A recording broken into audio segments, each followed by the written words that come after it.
On Monday night's Sports Center, I addressed the horrific car crash that took Mr. Hall's life. Also, the subsequent tragic events that led to the death of Kyren Lacy. I knew Kyren Lacy personally, but nothing matters to me more than the truth.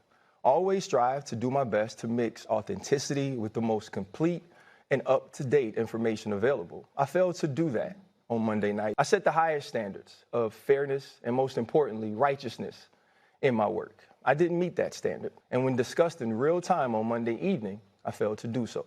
And for that, I apologize. I knew Kyren Lacy personally.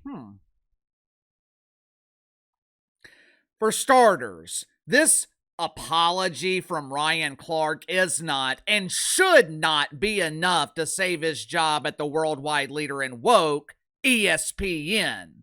Normally, I am all about forgiving and forgetting. I don't have time for grudges. I think holding a grudge, I think resentment is very unhealthy. It can lead to anger. It leads to bitterness. And I'm a happy dude. I'm always in a good mood. I've got a great life. So I have no time for anger and bitterness. I have no time to hold a grudge.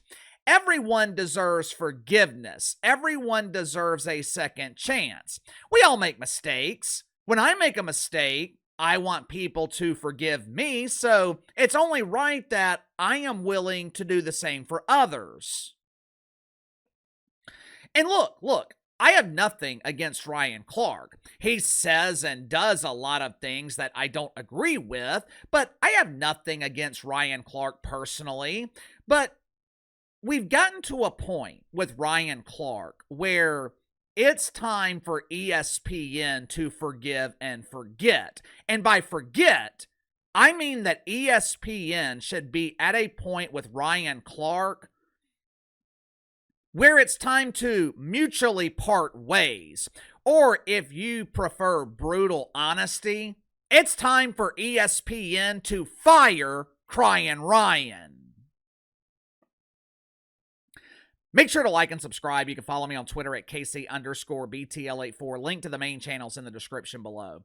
Here is the problem with Ryan Clark. For starters, like I told you guys yesterday, Kyren Ryan leads with his emotions. He just told you that he knew Kyren Lacy personally. As a professional analyst, part of your job is separating your personal feelings from reality. Part of your job is separating your personal feelings from factual information. As we have seen many times before, Ryan Clark struggles to do that.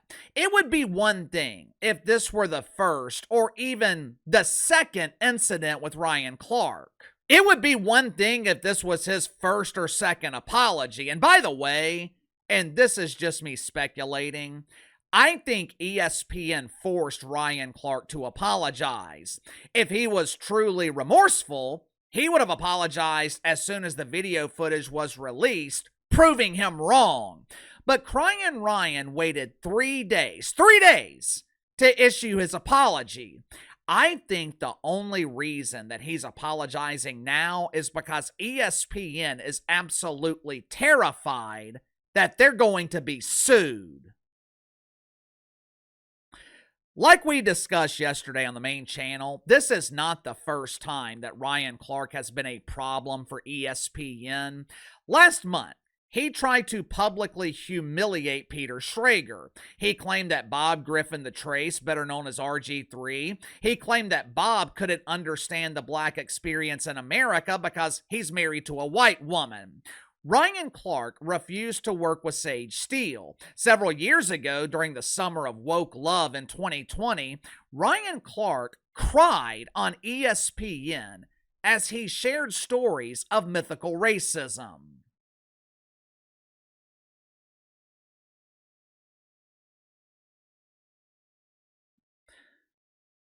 Last week and going into this week, Paul Finebaum was temporarily removed from ESPN, I think, for saying that he voted for Donald Trump.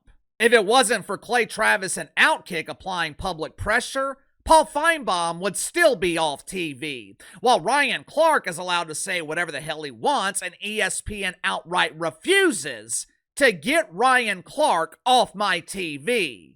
For some reason, ESPN treats Ryan Clark like he is a star. ESPN treats Ryan Clark like he's critical to the overall success of the network, when the reality is no one, and I mean no one, is watching ESPN to see Ryan Clark. They could replace him with Marcellus Wiley. No one would notice. I know I am highly critical of Mina Kimes, but at least Mina Kimes spends most of her time on ESPN talking about football. At least Mina Kimes is attempting to do her job. Ryan Clark is always in some shit. And the thing is, Ryan Clark is not worth the trouble. In terms of drawing ratings, Ryan Clark is useless to ESPN. And now, he has potentially got the network involved in a lawsuit that, if it's filed, ESPN will lose. A lawsuit that could cost them millions of dollars to settle it out of court. At what point does ESPN say enough is enough? At what point does ESPN get over their irrational fear of being accused of mythical racism and get Ryan Clark off my TV?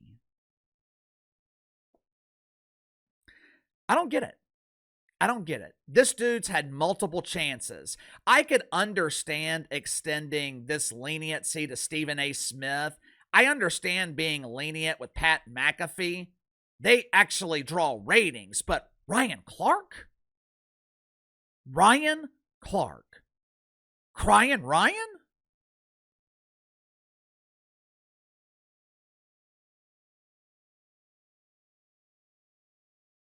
Sound off in the comments below. I'll see you guys on the main channel.